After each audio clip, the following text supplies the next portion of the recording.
showed just opportunity for patience. I thought we got timely as Karajla had a big goal there, but maybe as the momentum swayed a little bit because they had a good push, this guy and this guy got timely again between saves and goals. So I like the maturity of our group. Trace pitched a shutout tonight, 27 saves. Did you feel good early in the game, and how much did the crowd help you later in the game where they're chanting your name? Yeah, I mean, it was awesome. It was definitely a special night. I think going into it, I felt prepared, and I think that's a credit to the work that we put in throughout the week, and Monday through Friday. I think we really prepared ourselves going into it. So I had confidence going in, and then the way that our team played in that first period, I think I saw maybe 4 shots, and getting on the board somewhat early definitely gave me some more confidence. And playing in front of this group, there's definitely not any confidence lacking in any game because of what they do, what they sacrifice, and how much they care to want to win. Yeah, and Adam, to that point, Bemidji State, you knew was going to give you a strong effort tonight. How tough was it to play in this environment against a good team in the semifinal? Yeah, it's obviously super tough, but I think it's more fun than anything. You want the pressure, and you want to put the pressure on the other team, and when we have a community like this to really just kind of come around the group, and especially when he's chanting Tracy's name, I think we were on the bench too, so I mean, it's easy to play for, and it's just awesome. I wouldn't say it's super tough, it's just more fun than anything. It's awesome. Adam, did you know before the game that St. Thompson won? Did that do anything to the attitude of the boys? No, not at all. I think we all kind of want to stay away from it. I think we had one goal in mind, and that was to beat Bemidji. I mean, they always give us a really good fight. Scholler always plays unbelievable, so kind of tuning that out was, I think, huge for our group. Alex, given that, just what does it mean to have locked up an NCAA berth tonight, in addition to advancing to the championship game? Yeah, it's special. I mean, it was an unbelievable experience my freshman year, being able to go when we were in Fargo and playing St. Cloud, and kind of getting a little taste of that during my freshman year was awesome, and kind of gave me that hunger to want to get back there, and especially in a starting role. And then last year with the way that the semifinal went and some of the bounces that probably didn't go our way kind of left us feeling a little sour, and definitely a little motivation going into the summer and into this year. So to have that locked up is a blessing, and looking forward to being able to come to the rink more. Every day's a gift now here from now on. So just grateful that we were able to extend it at least a couple more weeks.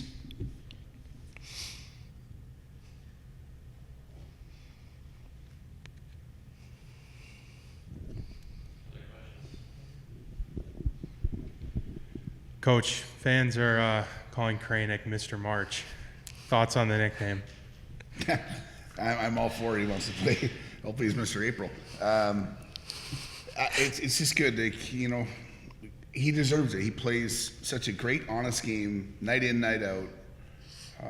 Him being rewarded for scoring is only it's literally a narrow piece of what he does. He just, we always joke in our room, we call him a doctor, because anyone who's having an issue in their line, or we put him with them, and that line gets better. And he's not a better, more deserving young man, and same time, if he wants to be a big-time player at this time of year, it's really vital for a career to last in this game.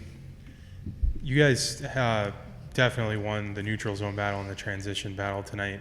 Forced a ton of turnovers. Talk about that area of the game and how pointed it was tonight. I thought the forwards did a great job with start backs, coming back and really giving our defense the confidence to gap and be tight and kill a lot of plays that ended in transition for us. But even on their side of things, I think part of that transition goes into possession times, the offensive zone. They have to dump it, then they're going to get a line changer to transition right back again. So maybe a combination. But the effort, I thought the workload of the forwards getting back and the D's gap were a big part. And when he's behind you, you tend to want to stay up and be a little more aggressive.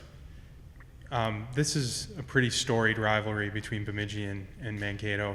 Now that you've been in this for 2 years, talk about being on the inside of it from a coaching perspective. Yeah, the program, obviously what what R.H. Peters had done prior and Tom has done since. And and then I think the emergence of the two programs going Division I hockey after all the battles along the way here through the growth and the inception of the two programs. It's funny, I talked to Brosey right away after the game, and he has no love lost for the Beavers either. You know, it goes back that far. We get to do it day to day. We remember last year what it felt like when they got the McNaughton Cup in front of us, and I'm sure that rivalry will continue. Has it hit you yet that you're going to go to the NCAA tournament as a head coach? Yeah, I mean, I don't know. We just do it day by day, honestly. I know it's cliche, but it's exciting. They deserve it. They've, you know, if you go back to June and the workload and the commitment, and I think just the sacrifice that these guys do day in and day out for each other, that's what makes it exciting for what's going to happen next. And we got still, I mean, they said it in the room afterwards, there's growth to be had yet, and kind of a fun time of year for a coach to get out of the way and let these guys go for it and just cheerlead their backside. One more for you. You had an extended chat with Jackson Jutting in the handshake line. Just talk about that moment and how big of a thorn in the side he's been to this team. Yeah, I mean, he that part's true. Like, he's been phenomenal against us, but I just a ton of respect for him as a player. I think he plays the right way. The game he plays right now will transition into a pro hockey career. You know, there's a bunch of story background before I ever got around here that, you know, with him being and Troy being the coach and the familiarity with our program, but it's hard not to, because I don't really know if I've seen the kid play a bad game ever. His consistency is really, really good, and he's a great captain. You can see it. Isla, you said you guys didn't know before the game about the St. Thomas situation. At what point did you guys find out? Honestly, me and a buddy, Luke Wilson, were at the end of the bench, and when Bolson scored that last one, we asked our trainer, like, did they win or what happened? Just to kind of, maybe that wasn't the right time to do it, but we were just pretty pumped, and we know we got Tracy back there, so that's when we asked, and that's when the word started spreading a little bit. Tracy, how about you? When did you find out? I honestly kind of had no idea until we got in the locker room. I think just from the reaction, it kind of hinted that way. But you know, I think I had an interview just as I got off the ice, and I think I mentioned buying one more week because I wasn't 100% sure and didn't want to say anything that wasn't true. But then getting back to the locker room and asking the guys and finding out, you know, I just try to. Every game, no matter what situation or circumstance it is, just try to stay as locked in as possible, and you know, not until that final buzzer goes. Then that's when it's time to start asking questions.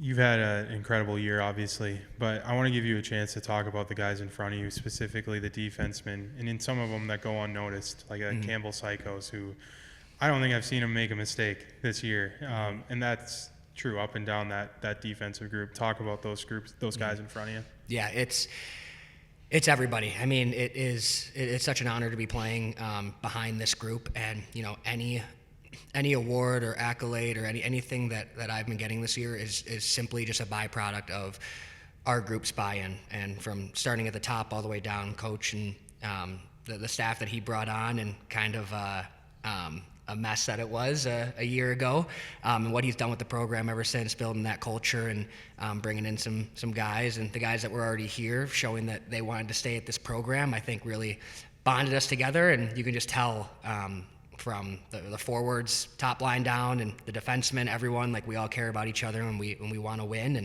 And when you get a group of guys that love each other that much, you know, it becomes very apparent in how we play. So, I mean, I always bring it up, but I think the North Dakota game is such a great example. I know it's so long ago, but I think we had 34 or something block shots that game on that Saturday, claiming that win. And I mean, I don't know, that kind of seemed like a turning point in the season. Just showed me how much everyone cares, and like I mentioned earlier, gave me that confidence to be able to go and do what I can do in the net, because I know that they always have my back, and they're laying out blocking shots. And you know, it's not just the defensemen. I mean, they're all unbelievable, but the forwards as well. And it's been a super special year, and I'm just very grateful that it's not over yet.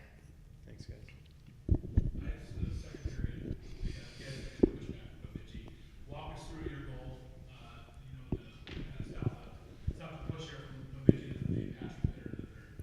Yeah, I mean, right away, Pitter made a really good play on a 2-on-1, and Scholler made an unbelievable stop. I honestly thought I scored, but he made a really good stop, and then it came up to Ralph, and he made a great play. I kind of circled, went right down in the same spot, and I was hoping the second time it would go in.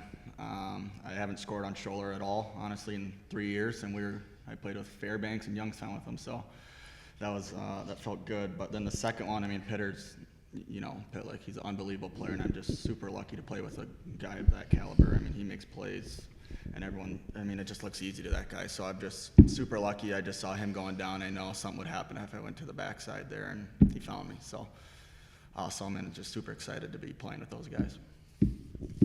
Any other questions for the guys or coach? Adam, we've talked earlier this year and again now about how great it is to play with those line mates, not only Pitt, but Groller as well. Do you guys feel really comfortable now, like you can finish each other's sentences and all that? Yeah, I don't know for that there yet. We're going to be there, but no, Groller, he's all heart. I mean, you can just see that's why he's our captain, right? He plays with his heart. He just loves it. He's all emotion, and sometimes I get a little crazy, but I try to be just a 200-foot guy, and those two can go make their plays. And I'm just, again, super lucky to be able to play with those two. Goal you scored tonight, it looked like there was a little extra emotion in that one. Did it mean something to go up 2-0? Yeah, honestly, I felt like I kind of let the team down a little bit the weekend before. We know we weren't good as a line. We talked a little bit. There was a lot of emotion going into that, and just to be able to help out the guys and score that one felt unbelievable. Kind of weight lifted off my shoulders, and it felt really good. Alex, we talked earlier as well about goaltending, but tonight it was a physical battle for you. I saw you lose your stick a few times and get run over a couple of times. Was that goaltending at its finest?